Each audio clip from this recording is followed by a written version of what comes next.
to season 5, episode 1 of 2X in 90 days, where I help a small business owner double their revenue or double their profit in 90 days. Or if I'm unsuccessful, I have to donate $10,000 to charity. And I think Ben said he was also going to donate $10,000 to charity. I think I heard that right. Yeah, yeah, definitely, definitely. Yeah, no, I'm just kidding. He didn't say that, but maybe I can wiggle 1,000 out of him if he doesn't make it happen. I Yeah, guess I'm not too worried. So Ben, I know you have a marketing agency, but tell us a little bit about you. So where do you live at? so I live in Perth. I run a Where's lead gen Perth? Perth in Australia. So Ah, yeah, Australia. Oh my God, Australia. That's not right. no, no, oh my God, that is so bad. So There you go. yeah, got it, got it. Ooh, that was brutal. Okay, so you have a marketing agency, right? Yeah. Tell us a little bit about that. How long you been doing it? So pretty much from the start of this year, so running on 8 months now. And yeah, just focusing on like lead generation for local service businesses. Cool. All in Australia. Yep, yep. So just targeting in Australia. Right on. Cool. What's been your revenue? So let's look at this. Let's look at the last 4 months. So we're recording this in August. So let's say April, May, June, July, and we can even do month to date in August if we want to. So just rattle these off if you can. Yeah. Okay. I'll give some rough numbers for the past months. So I think April probably only at 2K a month, and then May 3, and then I probably stayed at 3 from May to June, and then July 5, and then August we should be doing I think around 7.5. Right on. Okay. So we think we'll do about 7K expected. Yeah. Let's say 7.5. Cool. Right on, man. Tell us a little bit about like your offer. So, what exactly do you do for them? I know you said lead gen, but like, what does that look like? What you're doing Meta, you're doing Google, are you Yeah. just doing leads? Are you booking appointments? Who's your avatar? And then what's your price point as well? Yeah, yeah. So we do a little bit more than lead generation. So we offer it or market it as a client acquisition system. So obviously we set up their marketing systems through Meta, so Facebook and Instagram, but then also focusing heavily on the follow up, and like the ability to make that lead as easy for them to turn into a booked job or a paying client. So just setting up automations to follow up with leads as they come through. So the business has that running in the background, and don't really have to do anything except book the lead in for a job or close them on the deal. Hmm. So we have been recently upping the price point. So right now we're doing 1.5K a month for each client. Awesome. But Um, yeah, Tell me a little bit about those clients too. Like, who is your average client? yeah, yeah. So we've been rotating through different industries. So currently I'm trying to find an industry where I feel like we can get the best results in. So we've got a few in the cleaning industry. So that's like mainly commercial cleaning. And then as well, we have a few clients in the tire and mechanical, so tire and mechanical stores, and then right now we're focusing on Pilates and reformer studios.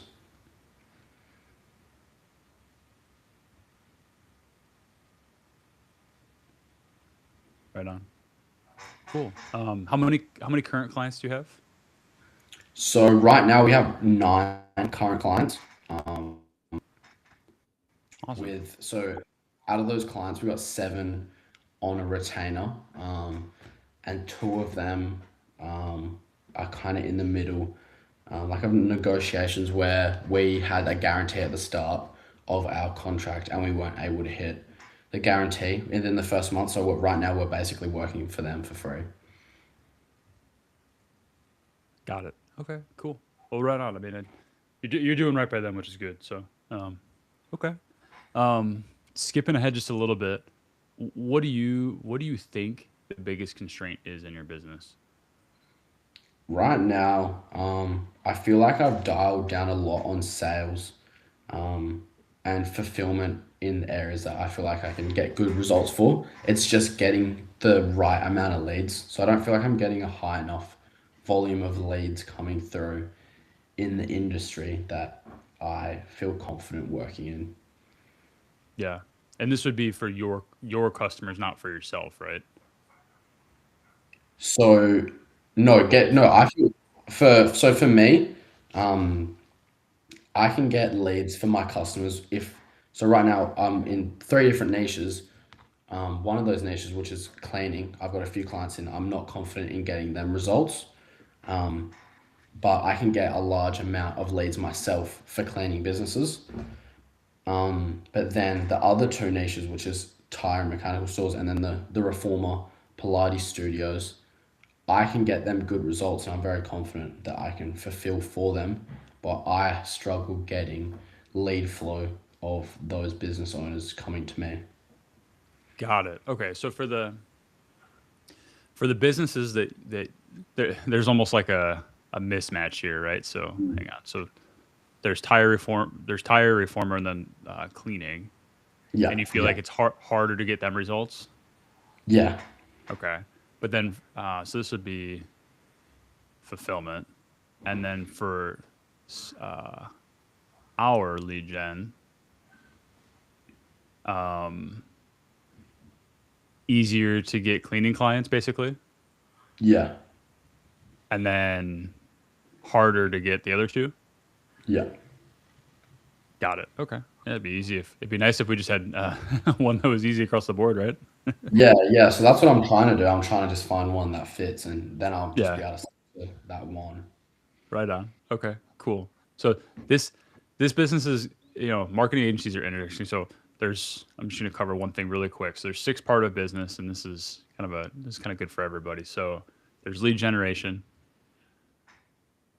You know what the other five parts are?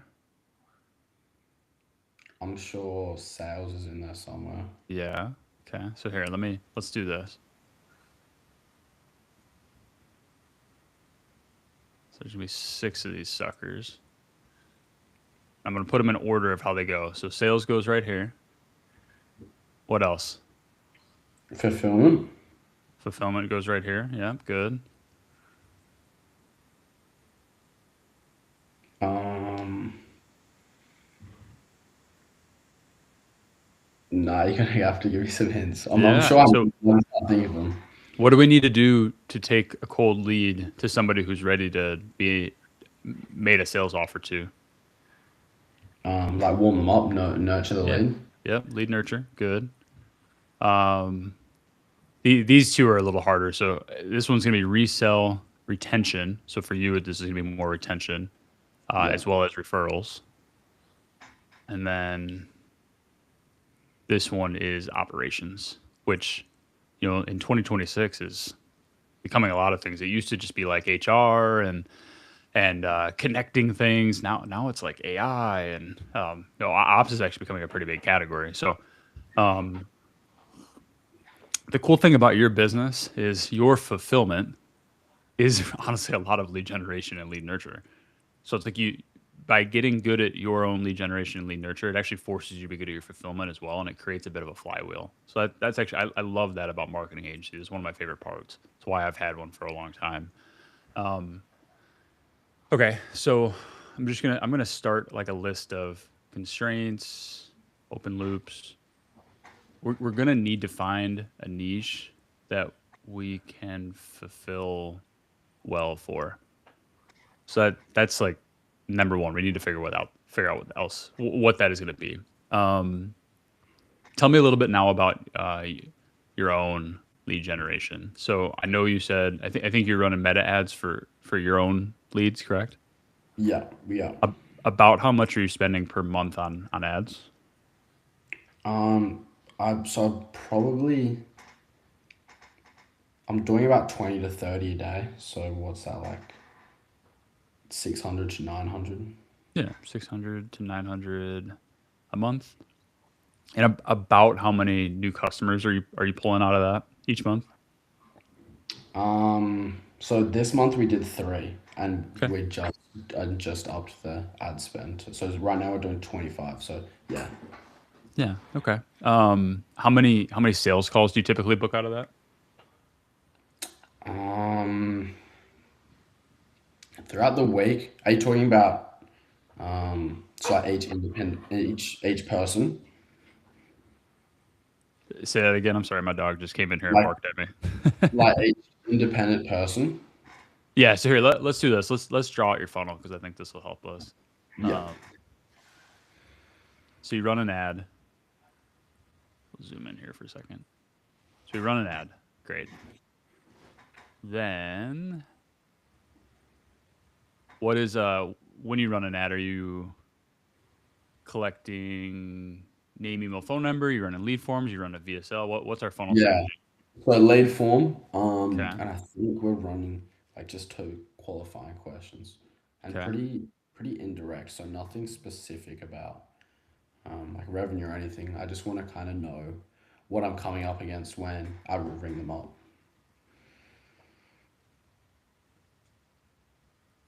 Okay. So you're asking some context questions inside of this. What's the offer in the ad? Like what is the ad saying? So the ads, they're pretty generic. So we don't actually specifically mention the offer in the ad. So it's basically just talking about our system. Um, but once you get to once they call me up, that's when I kind of mention the offer. Mm-hmm. So Okay. it's pretty like we're just mentioning we handle the marketing, the follow up, the lead, nurture everything to turn the lead into a paying customer.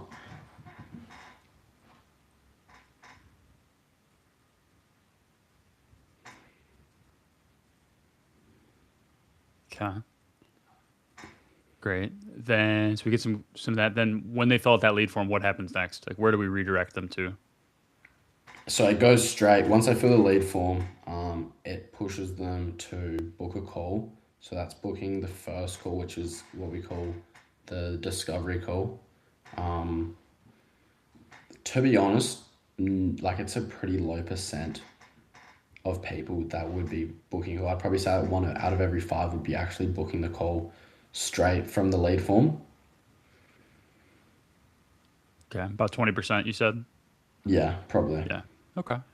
That's honestly that's kind of normal for a funnel like that. But then you so let's say 10 people fill out a form, so you're saying about two of them would book directly, and then how many more calls do you book then from those leads? Um, I'd say it's pretty dependent. So on the industry, like with cleaning, it was a very low percentage. We'd get a lot of leads, but a very low percent we'd actually turn into a call. With the other two industries, it's pretty high. I'd probably say around maybe one in every three leads, I'd be getting a booked call. Okay. So we'll just say more than half of booked calls come from follow up. Is Yeah, that fair to yeah, say? Yeah. yeah, definitely. Okay. Sweet. Sweet. Okay. Just getting this organized a little bit for myself. Cool. Okay. So we run to a calendar. Then when they, whether it's from SMS and we book that call or they book it themselves, we one call close and two call close in. Tell me a little bit about that. So we just Okay. So switched to two. Following a bit of your advice. Um, so that first call, it's the discovery call, and basically, yeah, there's no pitch at all. We just go in, tell them from the start, like, um, I just want to ask questions. I want to firstly get to know, like, most important thing to me is to figure out if we're actually going to be able to work with you, if we're going to be able to get exactly what you want. Um, and then from there, I want to ask you a few really specific numbers about your business, so that I can go away, look at those numbers, and build you up a plan built off those numbers to show what we could do for you, what revenue we could bring, what leads over the next 3 months if we were to work together. Awesome. So we build the plan here, no pitch, and then second call, we're obviously offering. Yeah. Okay, cool. So this is good. So that's your funnel strategy. So then if we just put some numbers on this really quick, you are spending like let's look at the month of July for example. How much did you spend on ads in July? I think it was 600. 600. Okay. Yeah. Do you know how many leads you got? I can quickly check. I'll actually pull up my thing right now. Cool. While you're pulling that up, my dog is trapped in here somehow, so I'm gonna open the door.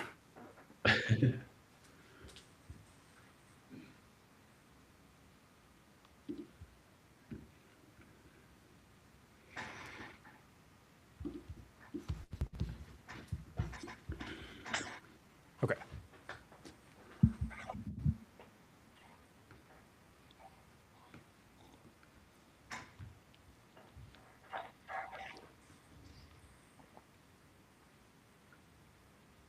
Okay.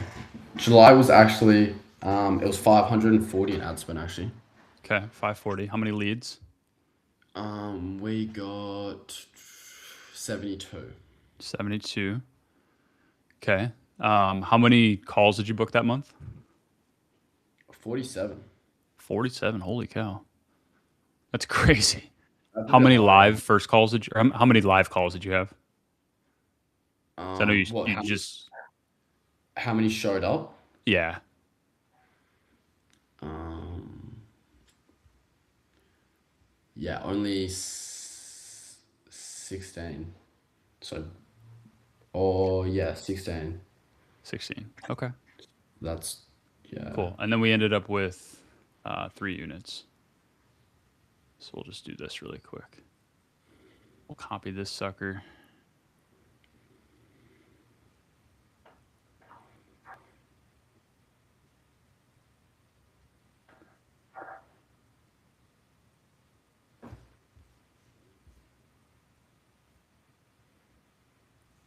Great.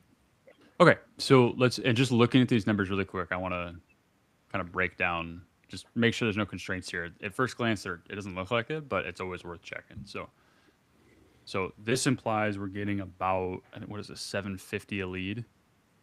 That's incredible. Now, obviously, that's probably a pretty low intent lead, but shoot, I'll take it. At 47 bookings, I mean, I got to do some math here. So 540 divided by 47.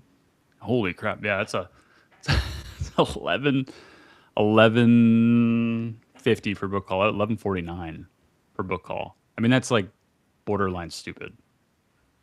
Yeah. Then we got 540 divided by 16, so that's $33 a live call.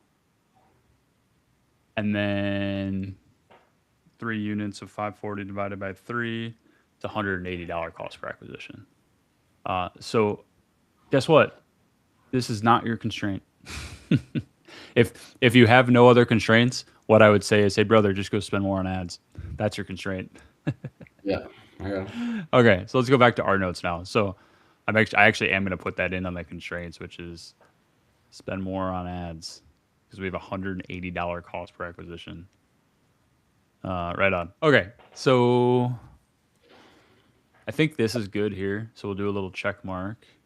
Oops, this was supposed to be here. Nope, knock it off. There we go. So I think your lead gen is solid. I'm gonna even say your lead nurture is probably solid. Sales, we're okay. Definitely Big some trait work. right now is probably going to be your fulfillment. What do we feel confident in? What do we feel confident that we can go sell and get results for? So let's talk about that now. Why do you feel like, so if we go back here, you had said, find it in my notes. You said, I can get good results for tire and reformer and not as much for cleaning. Tell me a little bit why you think that is. So in the cleaning industry, basically what I found, over those calls that I had, there's two main sections of it. Is there's residential cleaning and then there's commercial cleaning. Hmm. Residential cleaning almost every time is like just not an option because they just don't bring in a lot of revenue generally, and they don't have that money to spend on marketing. So often I just like disqualify them as like and just say like, okay, I can tell like this probably isn't going to be the best option for you guys. Um, Commercial cleaning, I was able to close a few of those, but I was very early into that industry when I did close them, so I hadn't actually tested anything yet. And I got them in on like big guarantees that I thought I could fulfill because I'd fulfilled those guarantees in another industry. But when it came to it, I couldn't. And the main reason I think it is, or what I've been told, is because it's first of all it's B two B, and then yeah, going off that, there. So the people that actually have the decisions on who does cleaning, they're just not on Meta. They're not looking on Meta, or Yeah. it's just hard to get that type of person to book that through Meta. Yeah, for sure. I think there's a lot of truth to that, right? Like it's not that they're not on Meta, it's more like acquiring that customer through a Meta ad is just it's a lot harder. Whereas acquiring a residential cleaning customer, that's why I was a little bit like confused or interested. Acquiring a residential cleaning customer through Meta ads is pretty straightforward. Mm, yeah, But yeah. but for We're every one good residential cleaning business that can afford your services, there's like 50 people that are a solopreneur cleaning houses that's broke. So yeah, okay, that makes sense. So maybe that's not our niche. That's fine. Tell me a little bit. So you said now I've gotten really good results for these tire businesses and reformers, but you said it's been harder to get like basically to get those people on calls. Tell me more about that. Yeah, yeah. So, initially when starting in the tire and like mechanical industry, when I started putting ads out for them, first like couple weeks was pretty good. Like I was getting booked calls, and I was getting a lot of reps through. But recently, like I'm not sure if something's just changed in the way I've done my ads. But like I've just had really slow leads coming through. My cost per lead's been going up, and just haven't had as many calls being booked. Like my calendar's looked a lot emptier. Yeah, so I just don't really know why that's happening. I feel like my ads haven't changed that much. Yeah. Well, ads haven't changed much. So let's look at some specifics here because when we look at your this was July, right? Yeah. Okay, so when we look at your July numbers, $7.50 per lead, $11.50 per book call, 33 per live call, $180 cost per acquisition. Dude, these numbers across the board could triple and it wouldn't even matter. I think you probably got at a very very low amount of spend, right? That is literally less than $20 a day. I think you probably got accustomed to numbers that, I mean, realistically, just these numbers weren't going to scale with you. It's unlikely. Yeah. So when you say like, hey, cost per lead's going up, calendar feels more empty, how drastic is it? Like what are we talking about as a cost per lead, for example?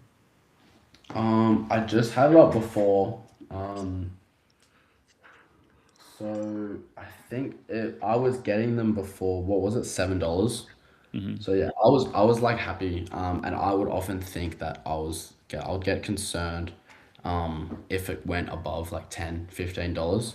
Hmm. So now it's kind of hanging around the $20 mark. I launched one campaign for Pilates Reformer Studios. Just got one lead and $80 in spend. So I'm not sure if that was just a bust. But now I've just launched two new campaigns, and I think I've got about probably only 30 or 40, and they've been running for like a day or two each. Yeah, But one lead's been coming through there. So to be honest, this change in high cost lead is really recent. Like, so I don't really have gotcha. enough data to tell Yeah, why, that's fair. why it might be happening. But yeah, I've just noticed that like recently. Like, it's only been the last week or so. Yeah, okay. Because when we look at this, right, if and when we're collecting these leads, is it roughly the same? I know you said, hey, in the lead form, I'm asking like some context questions. Is that roughly the same, or are these leads maybe a little higher quality? I've no, I haven't added anything extra to the forms. Okay, so no major changes there. So also what we really want to look at is what changed, right? Like what are the variables that changed? It sounds like there was a market change, right? We're starting to market to these people that are a reformer. Is this $20 change? Is that in the same market? Like you were getting 7 with the tires and now you're getting 20? Yeah, so that's with the tire stores. I was getting at least sub 10 and like very consistently. Mm-hmm. Um, yeah, and just recently that's been going up and slowed down a heap. Even on the same campaign. So I thought maybe just fatigued, maybe. So after a Yeah. week, did another campaign, new ads. But yeah, it stayed pretty high. Yeah. Okay. Let's look at this as just an example because let's say this number triples, but then all of your other like coefficients stay the same. So let's just basically let's assume all these numbers across the board triple. So a $99 cost per live call and a what would that be? 360, 460, a $540 cost per acquisition. Would you, if you could go get 10 customers every month, would you be willing to pay $540 for each one? So I guess that'd be like 5.4K for 10 customers. Yeah, definitely. Okay. So our lead's going up. We're monitoring it, but it's not like we're like, oh my god, like we can't do this anymore, right? Yeah, Yeah, okay. The $80 one, yeah, like you. I think to be fair, in your ad account, you've marketed to a very specific type of person, and now we're just marketing to a different person, and it'll probably take the picks a little bit longer to figure that out. yeah, I wouldn't run away from that like reformer health studio avatar though. I think that's a really good avatar for you, um, because I think you'll have an easier time fulfilling for them as well. So okay, um, this is good. So we've double clicked into that. So let's see. So open loops. We need to find a niche that we can fulfill for. We need to spend more on ads. What other constraints do you feel like you have? Like Um, what's the thing keeping you from growing? um, maybe go back to that the five different parts, or was it six different parts? Yeah. Um, I would say like retention, but now switching industry, I don't feel like that'll be a problem if I can actually just get them in. Um, but other than that, the only thing I feel like is sales. Yeah. Okay. We'll definitely work on sales too. I mean, we look at 16 calls and we converted three. You know, you're looking at what is that like? It's was probably less than 20%, right? I should know this. This isn't that hard.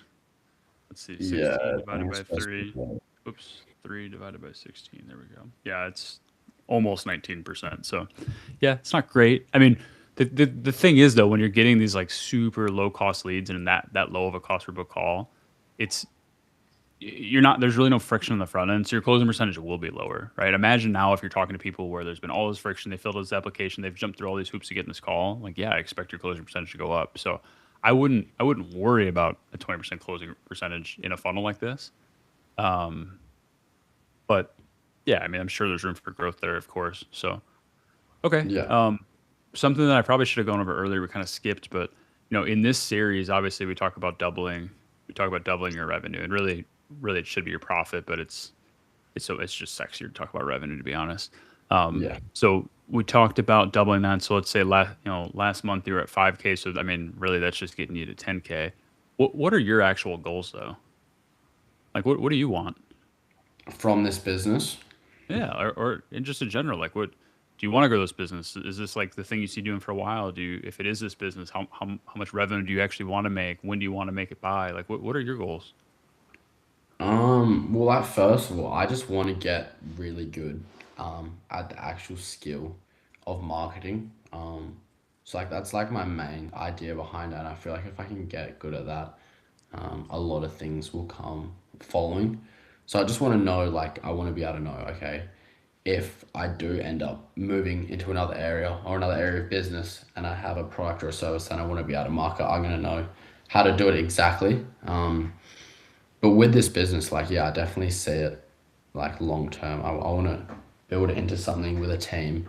I want it to be able to like operate, not necessarily with me having to do everything in it. Like, obviously, it'll take a while, and I do see myself put a lot of work into it. Um, but yeah, I want to build it into something big. Yeah. What is something big? What does that Um, mean?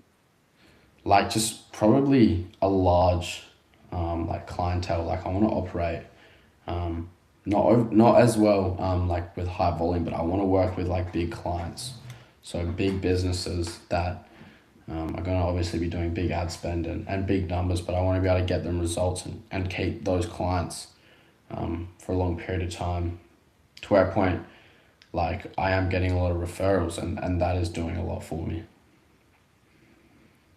Right on, man.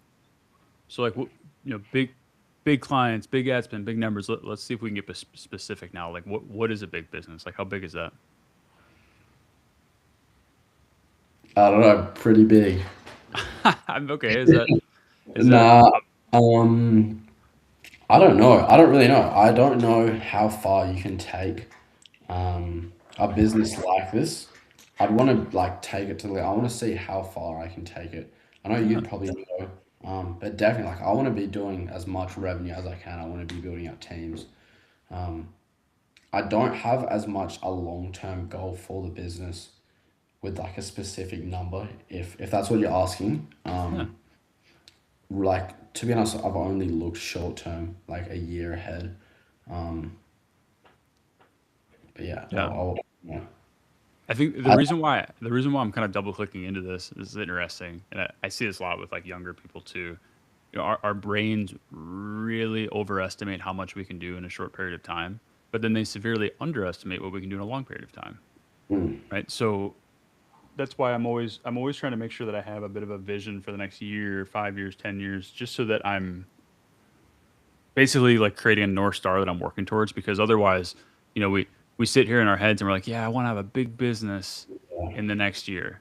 Well, that might be really hard, and maybe it's not. I don't know, but then what happens in a year from now when like we don't hit it, and then we should go shift to the next thing, and then for the next 10 years, every year we're shifting because we didn't hit that big business mark. When in reality, you could probably just do the same thing for 3 years or 5 years and actually hit that target. But it's also important to be specific in this. Like really good goals aren't just big and hairy and audacious and exciting. They're also specific. And I know I'm not going to hold you to like, yeah, man, you should be aiming towards this much revenue per month. I don't care. If you don't care, I don't care. Um, but I just want to challenge you like, hey, if it's important for you to have a big, large clientele, great. How many clients is that? Or you say, hey, I want to be managing big ad spend. Cool. How much ad spend do you want to have under management? Because I think getting specific on that then allows you to create plans that help you get those specific outcomes. yeah, Otherwise, we're kind of just going out and taking kind of like random actions, and you're at risk of just running in circles. yeah, yeah. So Def- why don't we just pick some goals? Like what do you think? Like what would be something really cool where you're like, hey, if I hit this, that would be exciting. And it doesn't have to be your revenue. Maybe it's ad spend under management. Maybe it's a number of clients. Maybe it's a number of employees. Like what jumps yeah. out at you? I think definitely a goal of mine, well, not a goal, but like I feel like a point where um, I feel like the business is definitely established is like hiring out a sales team to like handle that part and hiring out different teams for different operations of the business. Yeah. Awesome, man. Well, shoot, maybe within the next 90 days we make that our goal. Where like by day 90 we're hiring a sales guy. Yeah, yeah, definitely. Or Okay. even like having like 20 clients that are all on a retainer. So I don't really care what that number is in terms of what the retainer is and what the total revenue is, but having that reoccurring flow of revenue coming through, and knowing that they're all locked in as clients and not really being worried about okay, am I going to have them 1 month? Am I going to have them the next? Yeah. I think that one's probably even a bigger one because really this will probably just unlock some of these other like once you've got 20 clients on retainer, you're gonna probably need to start building a team. So Mm, that becomes kind of the main goal. Okay, cool. So why don't we make that our focus over the next 90 days is what actions can we take to get 20 clients on retainer, right? okay. And really, if you break it down, there's only two actions. It's keep the clients you already have on retainer and Yeah, go get more clients on retainer. And so yeah, really what we need to do is do more lead gen, probably get a little bit better at sales, nothing crazy, and then make sure our fulfillment is rock solid. Mm, No, I mean, we don't have to make it any harder than that, you know? yeah, So perfect. Perfect. I Um, think, go ahead. yeah, I was gonna say when it comes to the three different industries that I'm in, obviously I think like take cleaning out. That's definitely a good step. Um, Okay. I'm in between right now doing the tire mechanical shops and the Pilates studios. I've had a lot of good conversations with Pilates and reformers, studio owners, been on sales calls, and I've had a lot of advice about running ads for them and the relative, like how easy it is. Well, not easy, but it's easier to Hmm. fulfill in that industry. But I haven't actually signed a client yet in that industry. Um, Compared to the tire industry or the tire mechanic industry, I think I've got like 4 or 5 businesses now, all getting really good results. I think the other day, one of my like newer clients said that I got him an extra 40 grand, I think it was for the month. So That's awesome. I'm really confident in that industry. But I want to know what your thoughts are. If maybe there's another one I should try. Yeah, Yeah, I I want to hear. mean, I think there's Yeah, a lot of different things you can try. I think if you've got one thing that you're good at fulfilling, there's no reason to right now turn that off. Because it's a done for you service and your clients won't necessarily mingle at all. You can work with tire and Pilates. I wouldn't do too many more at once because as you start getting into, like, I just had a call right before this where I was explaining to somebody else starting a marketing agency and they're trying to pick a niche. I said, look, like you're allowed to have a couple of them when their fulfillment is relatively simple. Where it becomes a mistake is if you're like helping somebody who's got a landscaping business and then somebody who's doing nuclear energy. Like that's like running two different businesses because there's no similarities. But yeah, running done for you ads for a tire business and then running done for you ads for a Pilates studio, I know it sounds crazy different, but your actual fulfillment is not really that much different. The messaging is different, the offer is different, but like the actual process of running their ads is basically the exact same. yeah, So yeah, there's no problem with you running both of those internally. I wouldn't personally, in the stage you're in, start bringing on like the thing you don't want to do is have every single client be a different niche because mm, you gain a lot of leverage by like if you had 10 clients in a perfect world, they'd be the exact same niche because you get so mm, much leverage from that. Like the thing you learn from one ad account, you can then transfer to the next and so on. So yeah, you already have some good learnings from tire. I wouldn't get rid of that. I think Pilates is a really good like even if we want to call Pilates like fitness studios, right? Like the yeah, fitness studio niche is really good. It's depending on like I'm not sure about Australia. Maybe I think in Perth it is, but in other parts of Australia I don't know. But like in the US, that's a pretty saturated market. There's a lot of fitness studios. There's also a lot of people that market to fitness studios to do their marketing. But if you can get in on that, it's a I mean it's a great place to go find 20 clients, no doubt. Um, yeah, so I think if I'm you, I think this is my vote. I think we keep both of these and then if 1.1 starts to take over the other, there's no problem in just not bringing on more. Like if Pilates starts to outshine Tire or vice versa, there's no problem with just shedding the other one. Like that's totally fine. What do you think yeah. about that?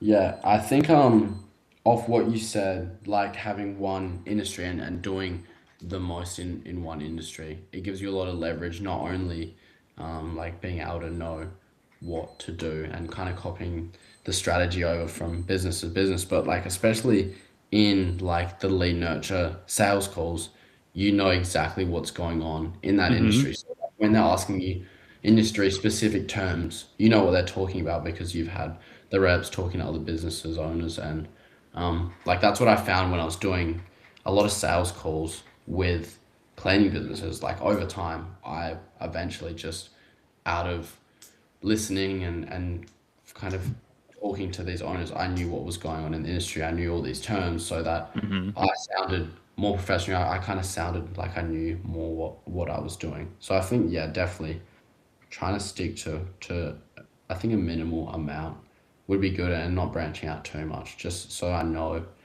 exactly what I'm doing with the industry that I'm working in. Yep. I agree completely. So I think this is solved.